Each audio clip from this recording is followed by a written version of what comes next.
Baik, selamat malam Ibu. Malam. Terima kasih atas waktu dan kesempatan yang Ibu berikan kepada saya untuk melakukan penyuluhan tentang hubungan antara diabetes mellitus dengan rongga mulut.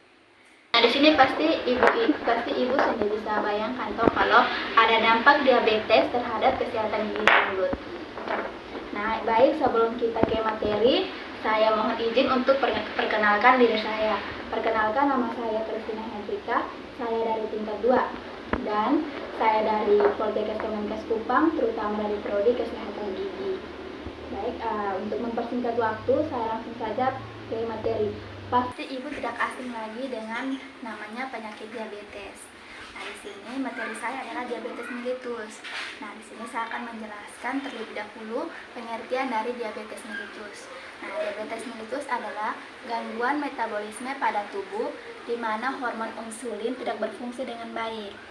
Nah, di sini Ibu saya mohon izin untuk menjelaskan terlebih dahulu hormon insulin adalah hormon yang diproduksi oleh pankreas yang berfungsi untuk mengontrol kadar gula sehingga kadar gula tidak terlalu tinggi maupun terlalu rendah. Nah, di sini fungsi hormon insulin juga adalah untuk mengubah karbohidrat dan protein menjadi energi. Penjelasan saya tadi, apakah Ibu mengerti atau Ibu mau bertanya sesuatu? Ya, kata lain dari pankreas itu apa? Baik Ibu, terima kasih atas pertanyaannya. Izin saya menjawab. Di sini pankreas adalah organ yang biasa digunakan untuk mencerna makanan atau minuman yang masuk ke dalam rongga mulut. Terima kasih. Kalau tidak ada pertanyaan lagi, saya lanjut ke poin kedua. Nah, di sini poin kedua adalah manifestasi diabetes di dalam rongga mulut.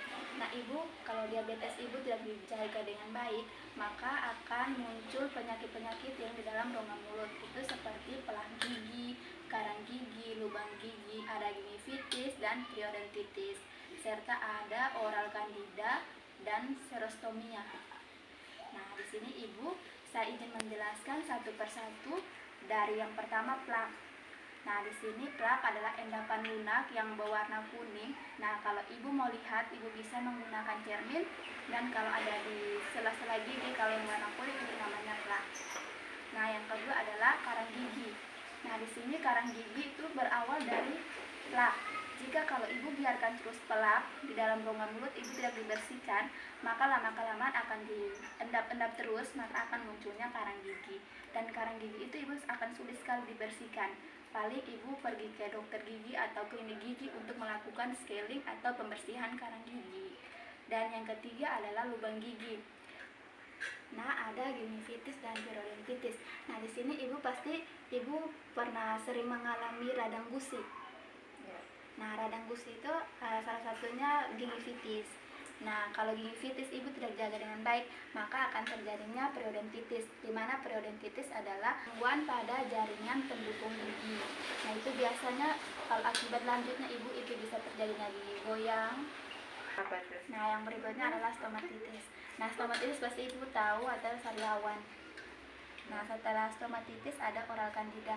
Nah, oral candida itu dia mirip-mirip kayak sariawan, tapi dia bercaknya bercak putih yang biasa di mulut, di lidah, kadang juga di pipi bagian dalam.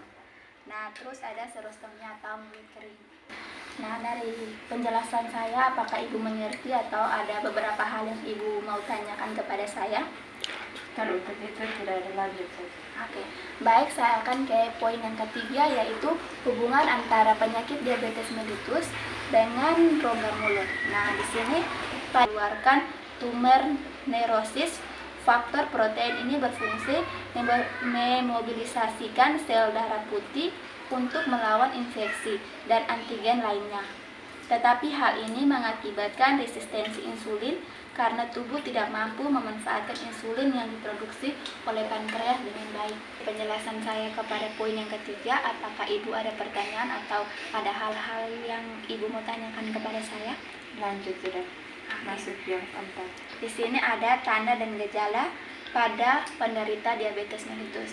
Nah, kalau Ibu menderita diabetes mellitus pasti akan ada tanda seperti gingivitis, periodontitis, gusi turun, gigi goyang, resorpsi tulang alveolar, penurunan produksi saliva, mulut kering, dan gigi berlubang. Nah, tadi gingivitis dan periodontitis saya sudah jelaskan di awal.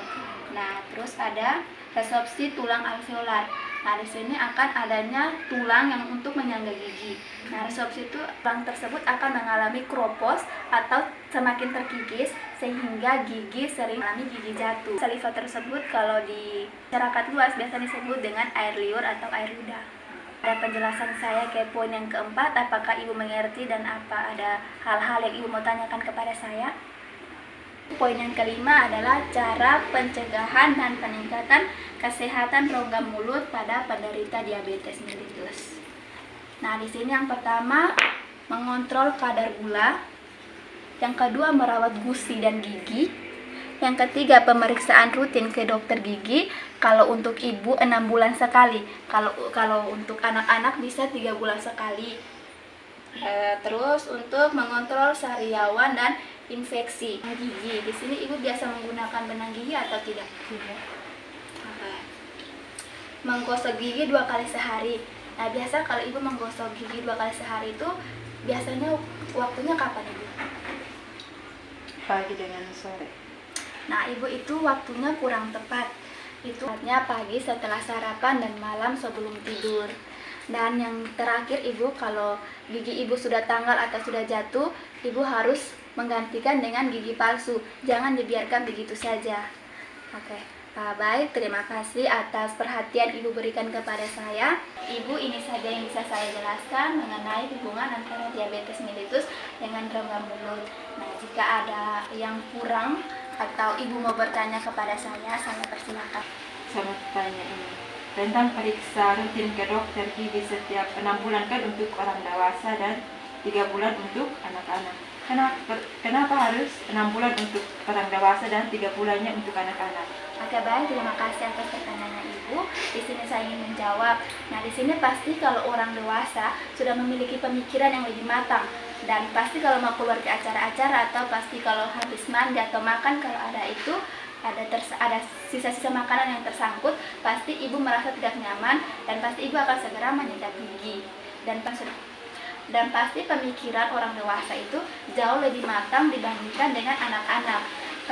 Kenapa anak-anak 3 bulan? Karena di usia anak-anak itu paling rentan untuk terkena penyakit rongga mulut seperti lubang gigi, sehingga mengharuskan anak-anak untuk mengontrol rutin saja. Yang saya jelaskan, mungkin ada usul dan saran dari Ibu, saya persilakan. Terima kasih kepada Ade yang sudah melakukan penyuluhan terhadap saya, dan harapan saya ke depannya semoga dengan penyuluhan ini dapat berjalan dengan baik dan sehat selalu. Baik, terima kasih atas doanya. Ini untuk mempersingkat waktu kita tutup. Baik, terima kasih atas kesempatan dan waktu yang Ibu berikan kepada saya untuk melakukan penyuluhan tentang hubungan penyakit diabetes mellitus terhadap rongga mulut. Semoga apa yang sudah saya jelaskan tadi dapat tetap Ibu ingat dan dapat Ibu terapkan dalam kehidupan sehari-hari. Sekian dan terima kasih. Selamat malam. Malam.